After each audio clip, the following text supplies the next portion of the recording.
अस्सलाम वालेकुम dear viewers and students, मैं हूं आमिर हफीज़ मलिक और आप देख रहे हैं मेरा YouTube channel Aamir Hafeez smart ideas. बहुत अरसे से मुझे बहुत सारे स्टूडेंट्स और चाहने वाले बार बार कह रहे थे कि आप लॉ एडमिशन टेस्ट यानी लैट टेस्ट के हवाले से कोई वीडियो बनाइए। तो आज वो वक्त आ पहुंचा जब मैं आपकी मोहब्बतों का कर्ज उतारने चला हूं। मेरी आज की वीडियो लैट टेस्ट जो कि HEC लेता है और ये लॉ में दाखिले के लिए बहुत ही ज़रूरी टेस्ट होता है। ये एडमिशन टेस्ट होता है जो लॉ कॉलेजेस में या लॉ यूनिवर्सिटीज़ में दाखिला लेने वाले स्टूडेंट्स देकर पास करके और दाखिले के अहल होते हैं। तो इस तारुफ़ी वीडियो में मैं आपको लैट टेस्ट यानी ला दाखिला टेस्ट के सिलेबस और एग्जामिनेशन स्टाइल के बारे में बताऊंगा कि इसमें क्या सवाल आते हैं, कितने नंबर का ये पेपर होता है और इसके कंटेंट्स यानी मवाद और टॉपिक्स क्या क्या होते हैं जिनके तैयारी करनी पड़ती है और जो टेस्ट में आते भी हैं और स्टूडेंट्स को ये टेस्ट देने के लिए इनका इल्म होना बुनियादी अहमियत का हामिल है। तो आइए चलते हैं सबसे पहले इस लैट टेस्ट यानी लॉ दाखिला टेस्ट के टोटल मार्क्स की तरफ। ये 100 नंबर का यानी 100 मार्क्स का एक पेपर होता है और ये पेपर आमतौर पर 2 हिस्सों में तकसीम होता है।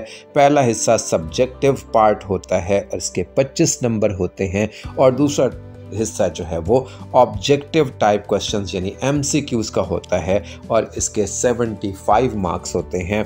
यूं सब्जेक्टिव के 25 और MCQs के 75 मार्क्स मिलाकर इस पेपर के टोटल मार्क्स 100 बनते हैं। अब यकीनन आप इस सिलेबस की डिटेल्स जानना चाहेंगे, तो आइए इस सिलेबस की डिटेल देखते हैं कि लैट टेस्ट यानी लॉ एडमिशन टेस्ट ला दाखिला टेस्ट के सिलेबस की डिटेल्स क्या हैं। सबसे पहले हम 25 नंबर का सब्जेक्टिव पार्ट डिस्कस करते हैं। सब्जेक्टिव पार्ट का पहला क्वेश्चन एसे राइटिंग यानी मजमून नवीसी पर मुश्तमिल होता है। इसके कुल 15 नंबर होते हैं और इसमें वर्ड लिमिट जो कि अल्फाज की मतलूबा तादाद है वो 200 अल्फाज का एक मजमून लिखना होता है। दूसरा सवाल पर्सनल स्टेटमेंट राइटिंग का है। ये उर्दू या इंग्लिश में लिखी जा सकती है। इसके भी 10 नंबर होते हैं और इसकी जो मतलूबा वर्ड लिमिट है वो भी 200 वर्ड्स होती है यानी 200 अल्फाज में पर्सनल स्टेटमेंट लिखनी होती है। आइए अब ऑब्जेक्टिव टाइप क्वेश्चंस यानी मल्टीपल चॉइस क्वेश्चन MCQs की तरफ चलते हैं। पहला हिस्सा जो है वो इंग्लिश लैंग्वेज के मुतालिक होता है। इसमें ग्रामर के और वोकैबुलरी के सवालात शामिल होते हैं। पहला वोकैबुलरी का आइटम सिनोनिम यानी सेम मीनिंग वर्ड्स, हम मानी अल्फाज मीनिंग्स का होता है और दूसरा क्वेश्चन जो है वो एंटोनिम्स पर यानी अल्फाज मुतज़ाद पर अपोजिट मीनिंग वर्ड्स मुश्तमिल होता है और तीसरा जो है वो प्रीपोजिशंस पर मुश्तमिल होता है। यूँ इंग्लिश MCQs के टोटल मार्क्स 20 यानी 20 होते हैं। फिर इसमें जनरल नॉलेज के क्वेश्चन भी शामिल होते हैं, उसके भी 20 मार्क्स होते हैं। फिर इस्लामिक स्टडीज़ के MCQs होते हैं जिनके नंबर 10 यानी 10 होते हैं। फिर पाक स्टडीज़ के MCQs होते हैं जिनके मार्क्स 10 होते हैं। फिर उर्दू ज़ुबान के MCQs होते हैं जिनके मार्क्स 10 होते हैं और फिर आखिर में मैथमेटिक्स के क्वेश्चंस होते हैं जिनके मार्क्स 5 होते हैं। यूं अगर हम इन तमाम नंबरों को जमा कर लें तो ये मजमुआ 75 यानी 75 नंबर बन जाता है।